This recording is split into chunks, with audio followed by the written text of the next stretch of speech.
no distinction between the state and the non-state. Yeah. Was this strategy thought of before, or was this purely based on the post-May 10th See, developments? one thing when you hit them at all those air bases was very clearly to call out what they always used to tell us is this red line. So you have a peculiar thought process in the neighborhood that you keep needling India. Right. The people from outside our neighborhood want you to get stuck into this so-called conflict creation. You go down to the time when the Prime Minister tried to extend that olive branch by going to Pakistan on his way back from Afghanistan. 2015. And Pathankot happened. He stabbed in the back, exactly the way Prime Minister Atal Bihari Vajpayee was stabbed after that Lahore Yatra, what happened in Kargil.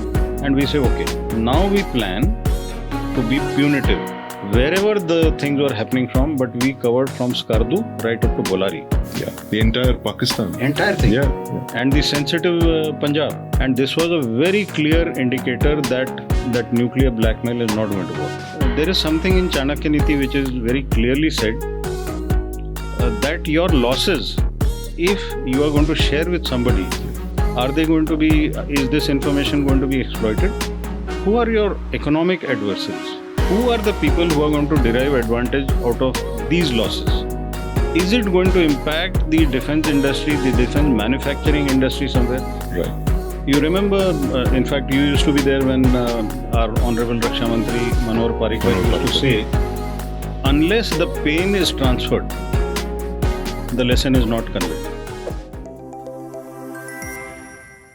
Hello and welcome to the Sandeep Unnithan Show, your weekly dose of geopolitics, strategy, and of course, national security. I'm joined today by Lieutenant General Vinod Khandare. General Khandare, welcome to my show. Thank you, Sandeep. An honor to be on your show and possibly the first one. Thank you so much. Wish you all the very best. Thank you. Thank you very much, sir.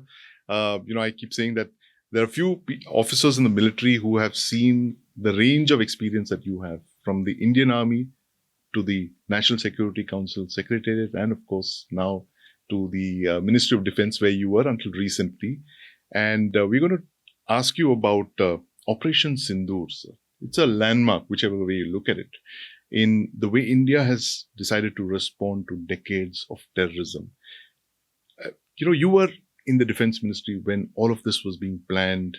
What were the strategic objectives of Operation Sindoor, and do you believe that they've been met fully? Sandeep, firstly, I feel blessed that I got these kind of exposures, which everyone possibly could not get.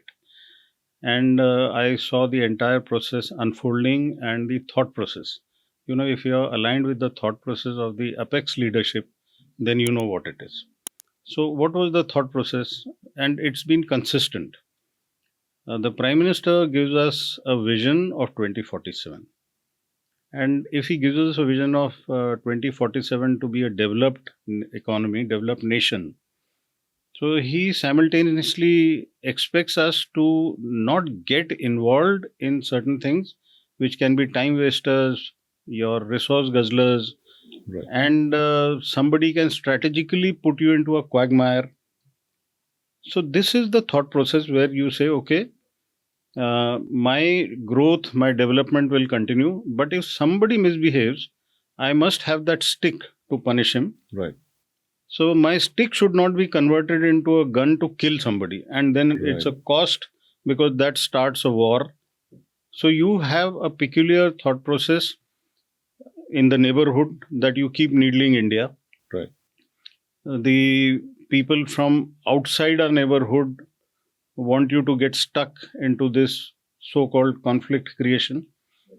Now, beautifully, Op Sindoor brings out three things: conflict initiation, conflict management, and conflict termination. Now, when I'm saying conflict initiation, it has to be understood that ours was a reaction to something that was forced on us.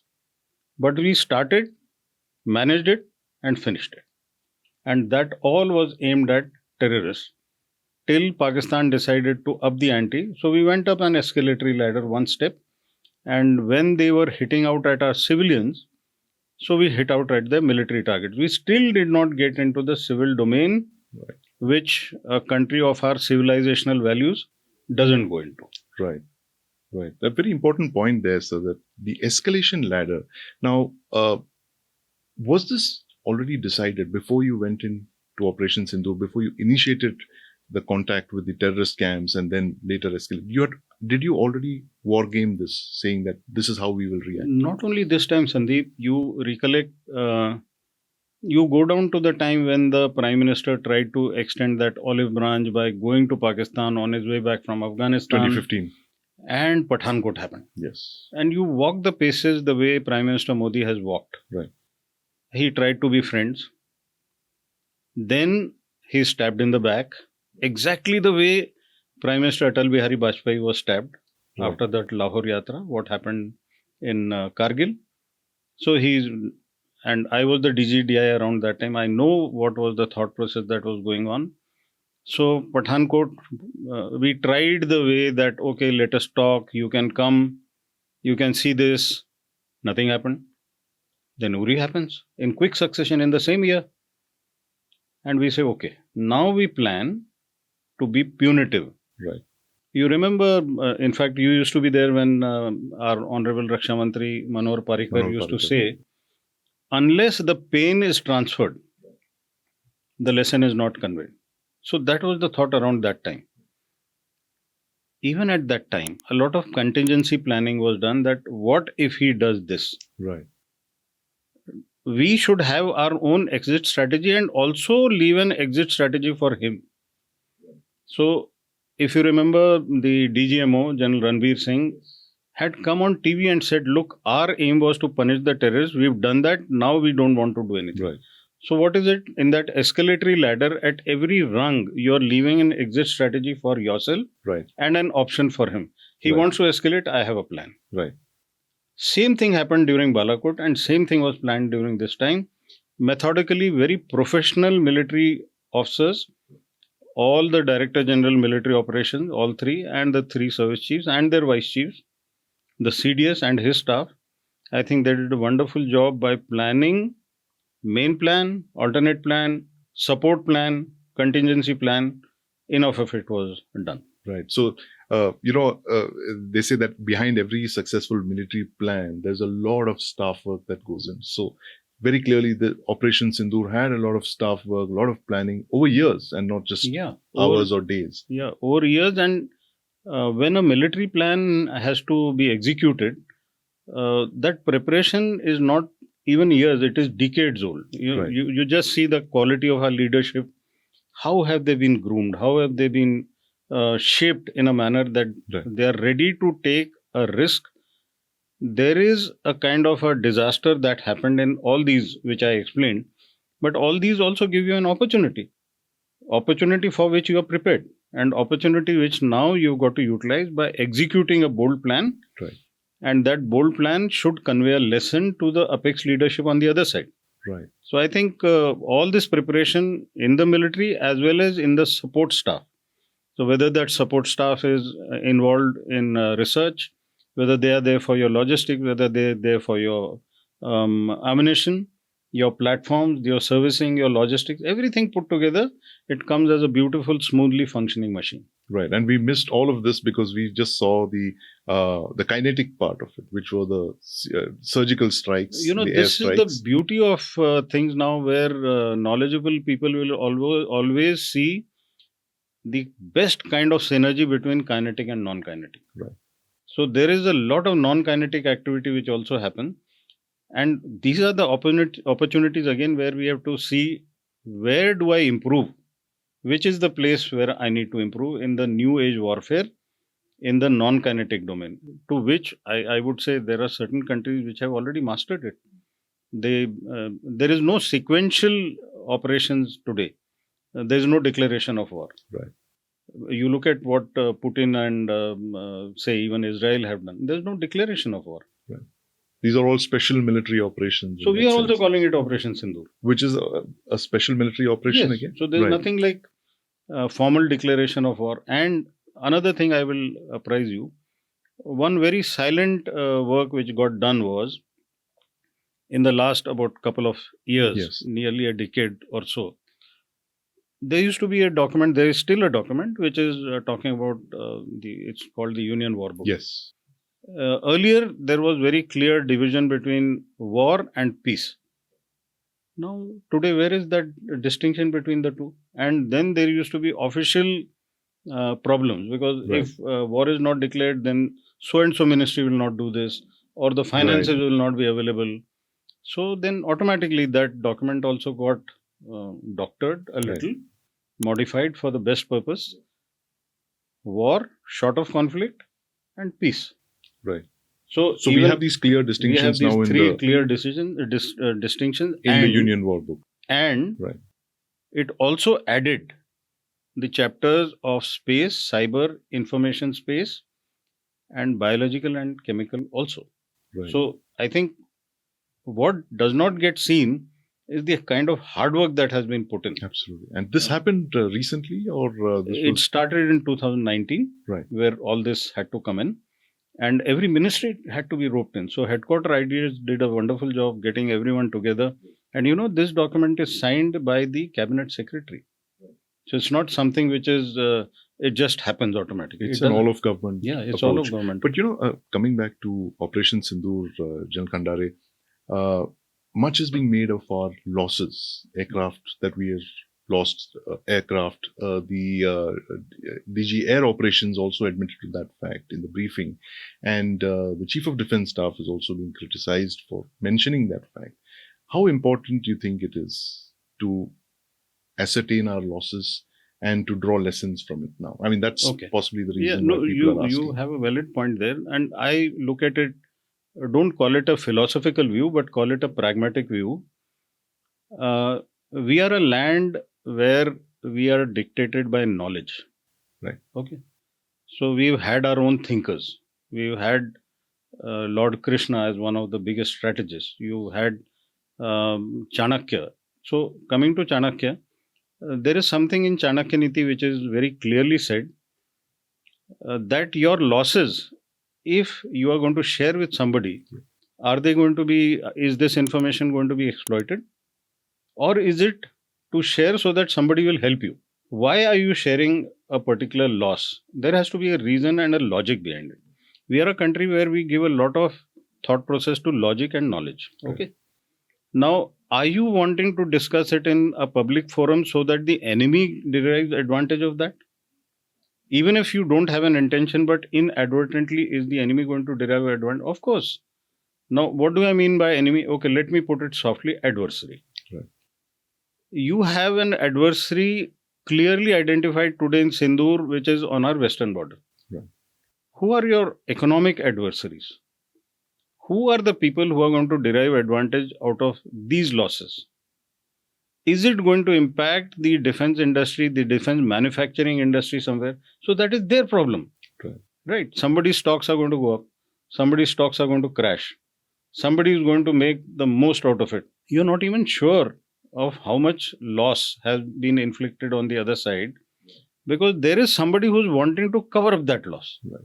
Didn't you see during Balakot when an F-16 was clearly shot out of the skies, but the manufacturers didn't want it to be shown like that? I still remember around that time, there were videos floating around. There was a gentleman who was named that this pilot has been shot out of the plane. Right. So here today in modern warfare, it is not only about a military hardware which has been shot. It is also the manufacturers of that, the stocks, the people who own the equity in that, they are also playing a major role in that. And if they want to bring down somebody else, so obviously these economic games are being played at that level. And you don't want to indulge in those to benefit those. That is one. And secondly, we are the military people. Right. We have our goals which are very clear in our mind. We set out our goals and we achieve that.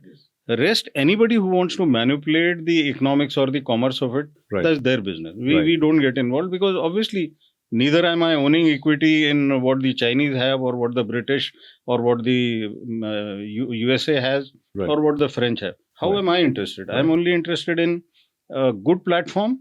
And like even the air chief many times used to say, General Malik also used to say that every time you cannot have the best. there will always be a kind of a gap. And if you have a gap, then you derive tactics out of that to overcome that deficiency and that hard training and that kind of a thing. So every inventory in the military will have something which is the latest, there is something Right. which is not so latest, Sure. and there is something which you have to sustain.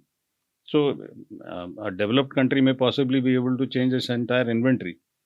What about a condition of a poor country or a developing country? Many a time you'll see there is a lot of clamor to go for the best. Can you afford it? If you can't afford it, then obviously you have to do something where whatever you have, the best is done out of that. But here I want to outline another thing. Militaries don't go to war, nations go to war. Yes. So it is the national responsibility to select the best people and best equipment for the military and equip them and sustain them on that. Right. So do you believe, sir, as a military man, that these losses that whatever India incurred, I'm not going into the numbers, but they were acceptable to you in pursuit of that larger goal of calling out Pakistan's nuclear weapons-enabled terrorism? As a military person, you set out an aim for yourself and you maintain the aim and maintain the momentum. Right. Now, to do that, obviously, you would have gone through a number of options available. And this particular option, the losses that may be incurred, whether it's in World War I, World War II, whether it's during the 47-48, because that is the time we were pushed into it, not of our choice. What happened in 65 or 71 or 99, the losses the nation has to accept. Right. Because what is the ultimate goal? The ultimate goal is to reach the destination, and that destination is to signal a message, which is the ultimate aim. Right. So en route, if there is something that gets damaged, that gets lost. Right. And I think this has to be understood by our people very well, because on this land, we've seen so many wars, we've seen so many conflicts for centuries together. This is not something new. Right. We are a country where the entire armies have been wiped out. Yes. The people have suffered. Entire armies have surrendered, Yes. as in 1971. And if you take yourself to Shivaji, the kind of king he was, Chhatrapati Shivaji, his population used to stand by him. Remember the incident where Shaista Khan came down to Deccan? He pillaged and plundered, and for 3 years he was sitting in Lal Mahal. The population didn't utter a word to the Chhatrapati.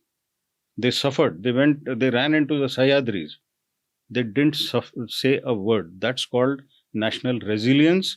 That is the character that the nation is supposed to have. Right. If you just look at resilience as a word in the dictionary and don't know how to adapt it, I think there's something wrong with us.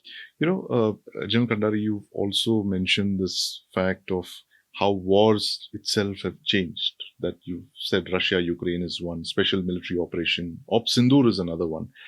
But how do you communicate this to the people of India? That, this war that you're fighting is a different kind of a war. It is not 1947-48. It's certainly not 1971. It's not 1999. How does the government communicate this to the people? Because everyone's asking, victory, defeat, how many aircraft were lost, how many did we destroy, those kind of things. Everything is being measured in those, in that bean count. So how do you communicate this strategy that you embarked on? See, Sandeep, firstly, let's not expect only the government to do this bit of sharing the wisdom or sharing the knowledge with the people. In fact, if you roughly correlate, if there's one person who's spreading the right message, there'll be 100 who will be spreading the wrong message. Right. Now, those 100, why are they spreading the wrong message? There may be 5 or 10 out of them who are really bad. There may be 5 or 10 who are really good, and rest are fence sitters. It depends on the decibel level and the logic of conviction, which side the fence sitters will shift. Unfortunately, in our case, everything gets so easily politicized. You remember what General Rawat used to say about 2.5 front. That half front is the one which does the maximum damage here. So there is only one way, that is to reach out to the people in the language they understand. Right. We are talking in English. Yes. This part will be seen by few people. I think more important now is to get into the vernacular. And when I say vernacular, only pushing it out of Delhi is not the answer. You got to reach out to various places. You got to have, and who better than the veteran community? Who better than the nationalists who very quietly keep doing things? And that is yet another challenge. The good people keep quiet. Right. The people who may not be so good or may not be so well informed will make maximum noise. There will be some agendas. Right. There will be some people who may be wanting to use this opportunity to get recognized, whether it's for politics or whether it's for media also, whether there is a particular channel which wants recognition, there is a reporter who wants recognition. So this is all a part of our psyche. So your point about how is this to be communicated, you have to reach out. There's no other way. Now, again, the 10th of May, the final phase of Operation Sindoor, unprecedented damage by the Indian Air Force. In 23 minutes, multiple targets were struck across Pakistan, military targets. Was this already part of the plan, or was this something that was only thought of after the first two phases? See, like I told you last time in the previous question, that you normally think of it. And you normally think of it that what would I do if something? So if is with the adversary. Right. And in this, how did it happen? We hit out at the ecosystem of the terrorists on the first night. Right. The 6th, 7th night. 6th, 7th. All terrorists. Right. And all those three tanzeems which have been making our life hell. Whether you look at Hizbul Mujahideen of Sayyid Salahuddin, or you look at the two others, that is Jaish-e-Mohammed and Lashkar-e-Toiba, and that character who was released because of that Kandahar hijacking. So unfortunate. Again, Right. At times I feel that why did we land up in such a situation that chap had to be released, and now imagine for decades together he's creating a problem for you. So it was thought through that what we had not done in surgical strikes or what we had not done in Balakot, let's do it this time, even if it is going across the IB into Pakistan, Punjab, so be Right. it. So it was thought of. Collateral damage minimized, so do it at night. Civilians will not be loitering around there. That was not namaz time also. Right. So everything possible was done in a manner to signal to them that anybody who's living in that setup is obviously a part of the terrorism, and he will have to pay his price. And this setup, once removed, it also symbolizes to the people there, these are not good guys, and I'm not going to be safe being with them. So that was another issue. Now, after that, what was the reaction of Pakistan? They hit out at our civilians. Right.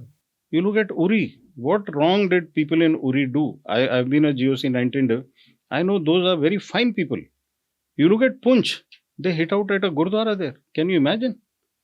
What kind of behavior is this? This is most uncivilized behavior, where you know that you're weak, so you will hit out at our soft underbelly, that is our civilians. In fact, here I want to make a point, Sandeep, although this is not a part of the question. When we talk of whole of nation approach, I want to suggest here, I want to make a very emotional plea to the government to say, and these are all state and centers, that let us now get ready where in the provisions of your urban planning or town planning or even in the village planning, every house should have a shelter down below. Right. And this is on the LOC or everywhere? All over. Now all today over the you country. see where all your missiles can go. Yes. And you know that when they fired a missile at Delhi, it is only that in between it got intercepted. Right. Was it a ballistic missile that was fired, or was it a that rocket? I would not know. That kind of work will have to be done to find out from the parts as to what exactly. But the mere fact that it came so close to Delhi and the ballistic missile defense got activated, what does it mean? Right. So obviously we have to think through that.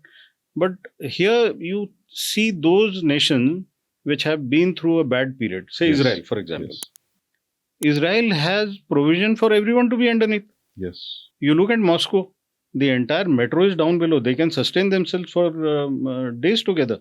So I think we have to now be more realistic. And when we are talking about whole of nation, don't expect the military to save you everywhere. Right. You've got to save yourself. So again, go down below and save yourself there. So that is one part. Now, your point about did we think it through? Obviously, we thought through. That is the reason all our target list, everything was perfect. Now, to trigger that option Yeah. was because he hit at our civilians. Right. And that was the provocation for Yes. the 10th of May and that unprecedented Correct. series of strikes. Now, again, Pakistan calling us repeatedly on the DGMO hotline and the United States coming in and claiming credit for a ceasefire. Is it a ceasefire, pause of operations? What exactly are we? The Prime Minister has said Op Sindoor has not finished. Right. Right. Now, Pakistan DGMO calling us on hotline. Every country, whichever is an adversary, there is always a communication which goes on. There's a authorized person to talk on that. Yeah. There is an authorization of the content that has to be received and communicated. So I think that mechanism worked well. They felt the pain. They decided to reach out. And let's be very clear, when their DGMO makes a call, Yes. you think it's his individual personal call to say hello. No, it is not. He's been told by The somebody. army chief. Yeah, so Army Chief, whether he consulted the Prime Minister or whether he felt the need to consult is because of the character of that country where the chief decides everything. Right. But obviously that was not a personal or a social call. It was a well-considered call, and based on that, obviously, we also took a call. Right. And the Prime Minister made that very significant speech on the 12th of May. And interestingly, one day after Pokhran 2 anniversary, where he said that there would be no nuclear blackmail, that an attack on India will be, a terror attack on India will be seen as a military, as an act of war, and we will respond to it accordingly. And of course, the third aspect that he mentioned was that no distinction between the state and the non-state. Yeah. Was this strategy thought of before, or was this purely based on the post-May 10th See, developments? one thing when you hit them at all those air bases Right. was very clearly to call out what they always used to tell us is this red line. Right. You remember there were 2 or 3 conditions in which the they four used to say, nuclear red line. yeah, that these are our red lines and you don't cross. And in successive initiations or Yes. retaliations, we've always crossed that. Okay, you remember what happened during Op Parakram. We were told not to go. Right. 2001. Yeah, we were 2002. told that, strategic restraint is also an option. Right. So we had all lined up, we were all ready, but nothing happened. Right. Okay. Because maybe that threat of the nuclear overhang, which was always there. Military has always prepared itself to operate under the nuclear overhang. It's not Right. something new. Right. Military has always prepared itself. There are plans, there are war games and all discussions which take place. But the political leadership, Right. say it happened during Kargil, we were told don't cross the line of control. Right. Of course. Very So, famously. The yeah. Air Force also was told not to cross the line of control. And we were told not to do anything beyond that area where this operation is going on. We are not allowed to extend. Right. Now, what is the difference this time? You see, wherever the things were happening from, but we covered from Skardu right up to Bolari. So look at the stretch, Yeah. The entire Pakistan. entire thing. Yeah. Yeah. And the sensitive Punjab, POJK, everything possible was covered under this. And this was a very clear indicator that nuclear blackmail is not going to work. Right. In that sense, you think Operation Sindoor Has achieved. And one a more thing landmark. that Operation Yes. Sindoor has achieved beyond this is to identify who are your friends and foes and neutral parties outside and internally also. So who are our friends and foes? And Everything is visible that there are people who are transactional. They are with you when things are quite good. right. And when it comes to this kind of issue, whether they played a role or not, but they went with a tweet and said, it is because of me this has happened. Right. So obviously, he is there to promote himself, right? There are countries which will promote themselves. Right. But anybody who stands with you is somebody who's giving you something, whether it's technology, Yes. whether it's help in the Security Council. So there are very few of them. Right. And again, here, there is a civilizational connect. Na? Right. बुरा समय जब होता है तो Yes. असली पहचान. Right. Absolutely. That's a very good point you made there, because this is something that we have seen through our history, especially in 1971. Who stood with us, who didn't stand with us. Do you believe that, given the kind of long memories that the Defense Ministry in India has, irrespective of political affiliations, Operation Sindoor will be the way we will look at things for the next few decades, or will we see this as just a one-off, one personality event? Every operation engagement gives us lesson. This will also give us lesson. But do remember that no two wars are similar. Right. You try to repeat this, he'll be prepared. Yeah. So, like when we were commanding our battalions on the line of control, the famous thought we used to carry with us is, no trick on the line of control succeeds ever. Right. You've done it once, Yeah. Please don't repeat it, because he's ready. So even having these memories, these are benchmarked as to what all we achieved, what all we could not achieve, or what all could have been done better. So these are lessons, excellent lessons.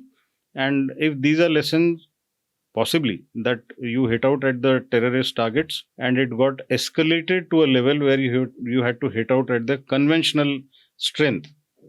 And a beautiful lesson that you hit out with the best possible strength you have, and power is the best deterrent.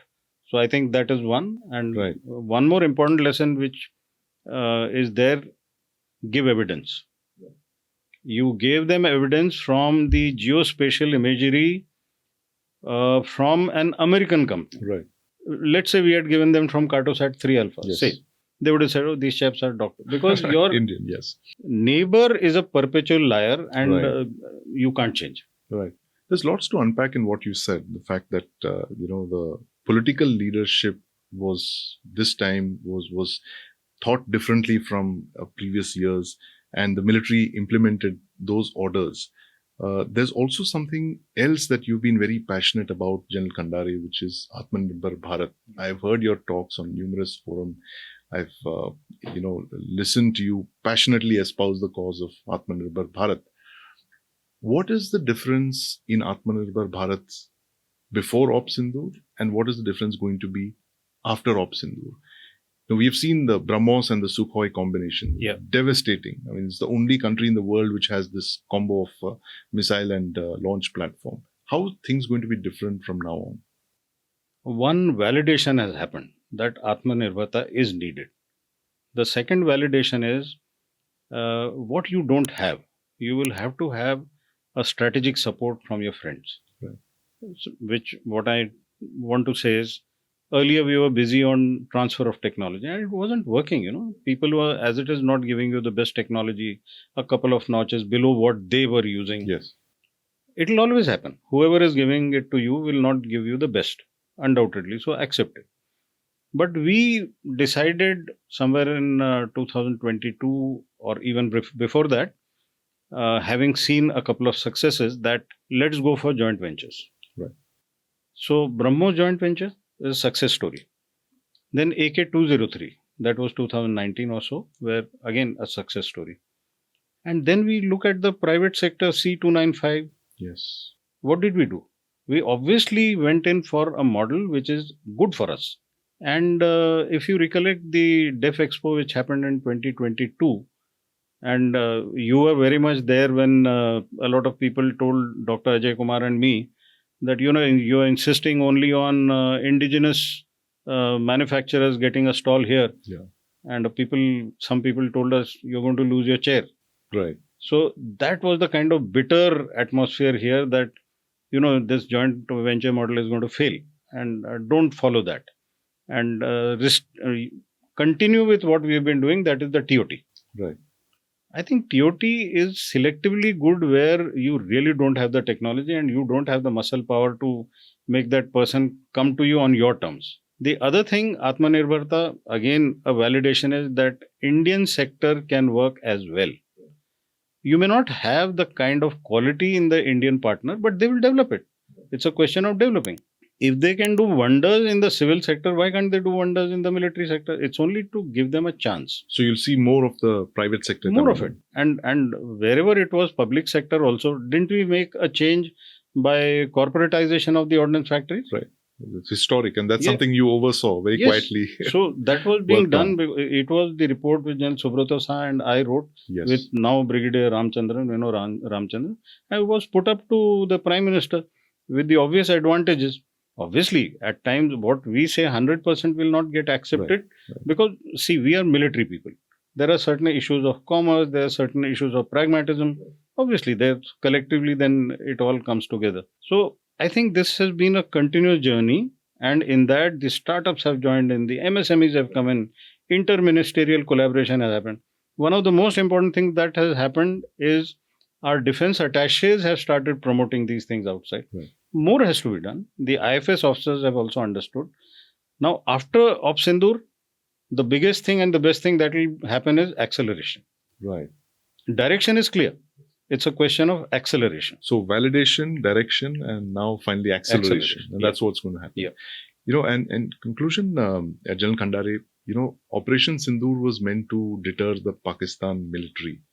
And I think this was the fine distinction that this government has understood, that for many years, the Pakistan military was the one behind all of these non-state actors. And I think the Prime Minister's statement has made that, it has blown that wall that they tried to create between the state and the non-state.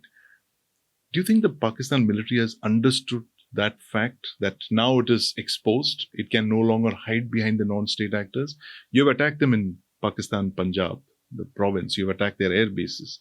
Do you believe that the costs of this are going to be understood, felt by them, and they would be a little more circumspect in what they're going to be doing? Or will they try and brazen it out as we've seen them do in the past? The cognitive domain has to be understood as to, in our language, there is one thing, Atmabodh, Shatrubodh. Right. So, when you look at Pakistan military, that Shatrubodh has to be used to analyze what goes on in his mind. Right. What kind of a person is he?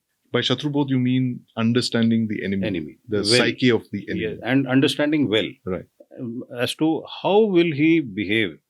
Will he act? Will he react? They have understood as well that we will react. Right. We will not act. They've understood as well. But that mistake which they used to do, that we will not react. Right. Now that has gone. Right. Because what you framed your question from that, there's a difference between 2611 and now. So they've understood that we will react and we will react strong. So that part, I think, has gone down well. Now, this is a unique enemy. You have a unique country on this planet which celebrates in its failures. Getting a field marshal in this failure is absolutely unique. There is nothing rational in it. There's nothing logical in it. So when you're looking at this kind of an adversary, nothing will fit. You have to continuously keep examining. So there'll be no benchmark that because you've done this, so he'll behave like this. No, it won't happen like that. You will have to continuously keep monitoring his mind. You'll have to keep seeing how he behaves. The same thing is with the Chinese also. Unless you keep monitoring them on a daily basis, you cannot go as per events and incidents. And that's the saying. Small petty minds will look at incidents and people. Right. Better enlightened minds will look at the concepts and the overall goals. Right. So I think we will have to be on that path where we have to continuously keep monitoring what is happening. What is the past of Asif Munir? What is the compulsion of Asif Munir? Right. What is the kind of situation in which the politicians are stuck? Right. And simultaneously, you've also got to see those people who necessarily may not qualify into our adversary category directly, but they have their commercial interest and who will keep propping these people, and their behavior accordingly will keep changing. Right. So again, interesting observation there. So you're looking at a two-front situation. May not be a war as of now, but two very diverse adversaries, but who have a collusive relationship. How important will it be for us to tackle them in that 2047 goal that we've set for ourselves in the next 2 decades? And how critical will it be? What we have is a 2047 goal. They have a 2049 goal in China. Right. And they want to be the world leader. We've never said we want to be a world leader or a regional leader. We want to say we want to be a Viksit Bharat. So we are not going into a race with somebody, but we are going into a race with ourselves. Right. But simultaneously, we've also got to chart out as to who are the people who will create obstacles for you. And in that, obviously, China, Pakistan, very clear. Why not others who are developed people who don't want you to come anywhere near? And that is what comes out as the deep state, which will do everything possible to keep you where you are and keep you on the dependency list, right? So you will have to be very clear that while you are moving ahead, you have a vision, you have a goal, you will have to achieve it. and you have to be intelligent by playing the geopolitics in a manner that it helps you. So we will have to keep doing what we do best, that is, look for national interest, look for those people who genuinely need you. These equations also keep changing, so you have to be quite flexible and adaptive towards that. And this has to be taught to our younger generation. Younger generation cannot live into a utopia and say no war. Right. Some of them have already got into that field of wars are bad and truth should prevail. They should actually get into our ancient civilizational knowledge Yes. and understand that on this land there have been huge wars, and people who were in that war, they were given some guidance at some stage, whether by Lord Krishna or by Chandragupta Maurya, got it from Kautilya. Yes. So if you are looking confused, you must reach out to the people who know things better than you, and don't have a foggy mind, and don't have a mind which is being conveyed to you by somebody who has an interest in that. Yeah, absolutely. Have an independent mind and look into our own very rich strategic philosophy. Absolutely. Thank you very much for your time, General Khandare. It's been such a honor, such a pleasure listening to you. Thank you, Sandeep. In fact, these lessons that we've learned, and we will learn many more lessons.